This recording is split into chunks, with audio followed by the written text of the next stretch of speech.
Senhor é meu pastor e nada me faltará. Caminhar me faz por verdes pastos.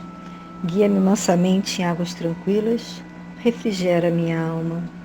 Guia-me pelas veredas da justiça, por amor ao seu nome. Ainda que eu caminhasse pelo vale da sombra da morte, eu não temeria mal algum, porque tu estás comigo. A tua vara e o teu cajado me consolam. Preparas uma mesa perante mim, na presença dos meus inimigos. Unge a minha cabeça com óleo e o meu cálice transborda. Certamente que a bondade e a misericórdia me seguirão todos os dias da minha vida, e eu habitarei a casa do Senhor por longos dias. O Senhor é o meu pastor, e nada me faltará. Prece de Cáritas. Deus nosso Pai, que sois todo poder e bondade, dai a força àqueles que passam pela provação, dai a luz àquele que procura a verdade, ponde no coração do homem a compaixão e a caridade. Deus, dai ao viajante a estrela guia, ao aflito a consolação, ao doente o repouso. Pai, dai ao culpado o arrependimento, ao espírito a verdade, à criança o guia, ao órfão o pai. Senhor, que a vossa bondade se estenda sobre tudo que criaste. Piedade, Senhor, para aqueles que não vos conhecem. Esperança para aqueles que sofrem. Que a vossa bondade permita aos espíritos consoladores derramarem por toda parte a paz, a esperança e a fé. Deus, um raio, uma faísca do vosso amor pode abrasar a terra. Deixai-nos beber nas fontes dessa bondade fecunda e infinita, e todas as lágrimas se secarão, todas as dores se acalmarão. Um só coração, um só pensamento subirá até vós, como um grito de reconhecimento e de amor. Como Moisés sobre a montanha, nós vos esperamos com os braços abertos. Ó bondade, ó beleza, ó perfeição, e queremos de alguma sorte merecer a vossa misericórdia. Deus, dai-nos a força de ajudar o progresso, a fim de subirmos até vós. Dai-nos a caridade pura, dai-nos a fé e a razão. Dai-nos a simplicidade, Pai, que fará das nossas almas o espelho onde se refletirá a vossa doce e pura imagem. Pai nosso, que estás no céu, santificado seja o vosso nome. Venha a nós o vosso reino, seja feita a vossa vontade, assim na terra como no céu. O pão nosso de cada dia nos dai hoje. Perdoai as nossas ofensas, assim como nós perdoamos a quem nos tem ofendido. Não nos deixeis cair em tentação, mas nos livrai do mal. Ave Maria, cheia de graça, o Senhor é convosco. Bendita sois vós entre as mulheres, bendito é o fruto do vosso ventre, Jesus. Santa Maria, Mãe de Jesus, rogai a Deus por nós pecadores, agora e na hora de nossa morte. Pai amado, mais uma vez estamos reunidos em seu nome. Queremos elevar nossos pensamentos, nossas vibrações e dar início ao nosso Evangelho virtual. Saudamos a Oxalá e ao nosso guia-mestre, nosso Pai Tupinambá, rogando que Ele nos proteja e nos oriente sempre. Saudamos a Xangô, o orixá que rege a nossa casa, a casa de Francisco de Assis. Saudamos a todos os orixás e a corrente franciscana, que abraça todos com seu amor e nos permite estar neste momento reunidos em prece, rogando pelo mundo inteiro. Saudamos e agradecemos a proteção de nossos guias, de nossos mentores espirituais e de São Miguel Arcanjo. Rogamos que todos nós possamos ter paz, entendimento e equilíbrio, que todos nós possamos ter serenidade para aceitar tudo aquilo que não podemos mudar, vivendo com tranquilidade e harmonia. Suplicamos pela paz no mundo inteiro, paz entre povos e nações, paz entre todas as religiões, e que a paz se faça principalmente dentro dos nossos lares e dentro dos nossos corações. Pedimos pelos idosos, pelos enfermos, por todos que se encontram desamparados, hospitalizados e angustiados. Pedimos pelas crianças de todo o mundo, que elas possam crescer em um ambiente de amor, longe do abandono e longe da violência. Queremos pedir por todos que, de alguma forma, colaboram com a nossa casa, a casa de Francisco de Assis, permitindo que ela consiga realizar suas obras sociais e espirituais. Pedimos por todos encarnados e desencarnados, cujos nomes estão em nossos pensamentos, que eles possam receber as graças pretendidas. Por fim, pedimos por toda a humanidade, que o amor e o bem vençam sempre. Assim seja. Da sabedoria do Evangelho de Torres Pastorino, os julgamentos. Lucas, capítulo 5, versículos de 37 a 42. Não julgueis e não sereis julgados. Não condeneis e não sereis condenados. Perdoai e sereis perdoados. Dai e vos será dado. Boa medida, recalcada, sacudida, transbordando vos porão no regaço, porque a medida com que medis, com essa medirão para vós. Porque vês o cisco no olho de teu irmão, mas não percebes a viga que está no teu? Como poderás dizer a teu irmão: deixa-me tirar, irmão, o cisco de teu olho, se não vês a viga que está no teu? Hipócrita, tira primeiro a viga de teu olho, e então enxergarás bem para tirar o cisco que está no olho de teu irmão. Explicação de Torres Pastorino. É comum na humanidade o julgamento de nossos companheiros de viagem. Habitual que tudo o que não está de perfeita ordem com o nosso modo de entender as coisas seja imediatamente submetido a um tribunal sem apelação, passado em julgado e geralmente condenado. Embora aceitemos com natural o amor que sentimos por alguém, julgamos mal quando vemos qualquer companheiro amando outra criatura. Apesar de sentir-nos isentos da obrigação de ajudar alguém, logo julgamos e condenamos ao ver que outrem, nas mesmas circunstâncias, não dá ajuda. Achamos que é abuso quando alguém nos solicita certos favores, que pouco antes não hesitamos em fazer a outra pessoa. E assim por diante. São julgamentos precipitados, que olham apenas certas circunstâncias externas. São julgamentos maliciosos, por vezes temerários, emitidos sem conhecimento de causa.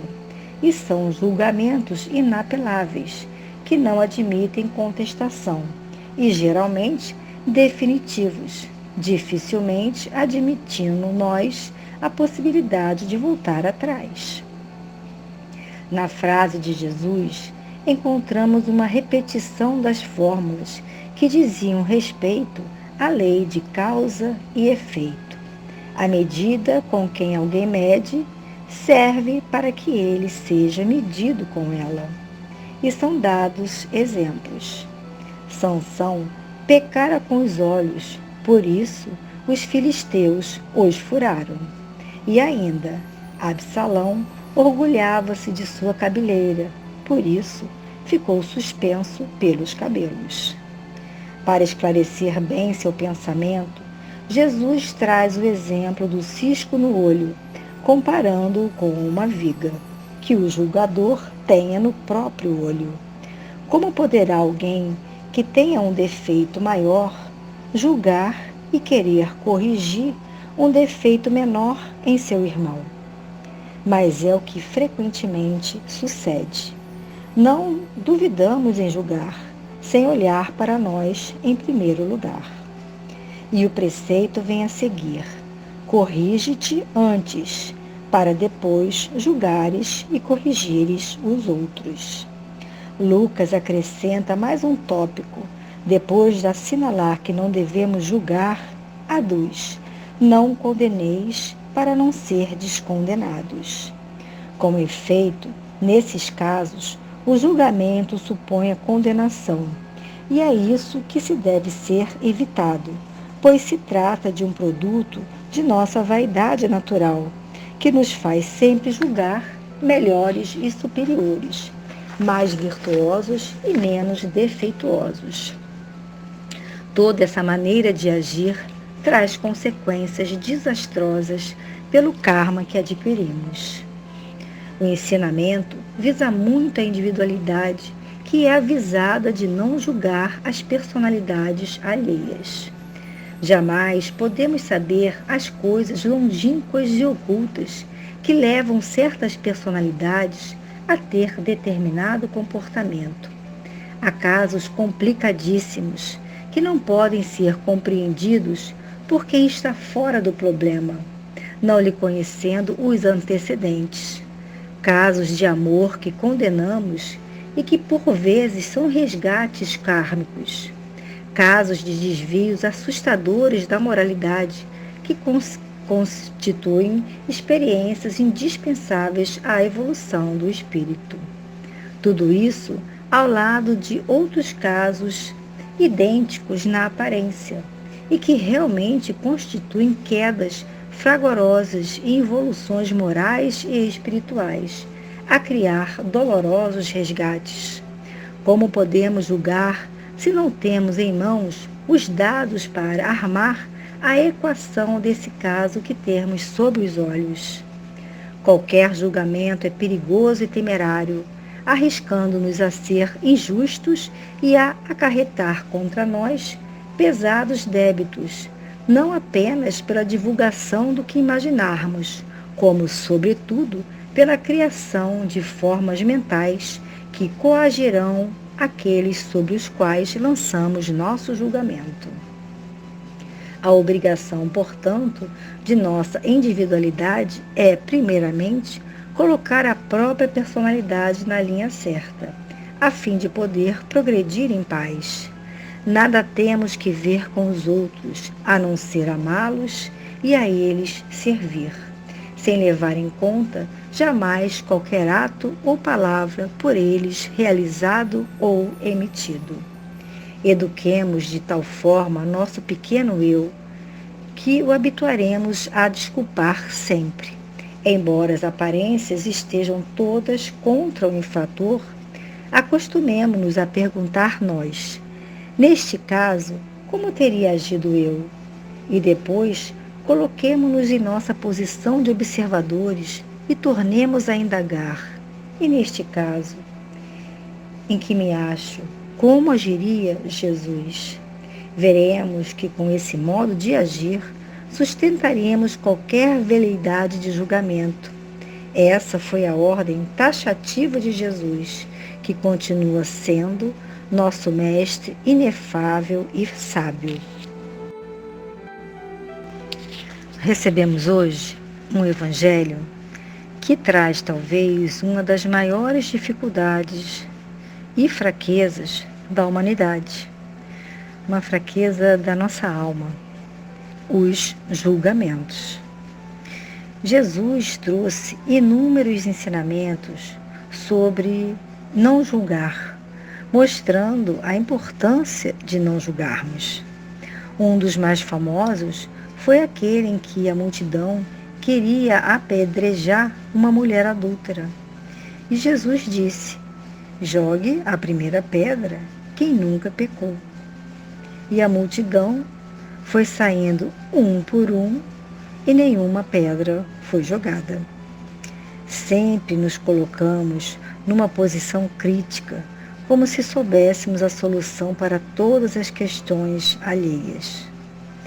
A gente sempre pensa: se fosse eu, teria feito isso, ou a pessoa deveria ter feito desta forma, ou então isso aconteceu porque a criatura fez ou deixou de fazer isso ou aquilo. Nós nos achamos os donos da verdade. Agimos como se fôssemos superiores e tivéssemos a solução para todos os problemas, principalmente os problemas dos outros.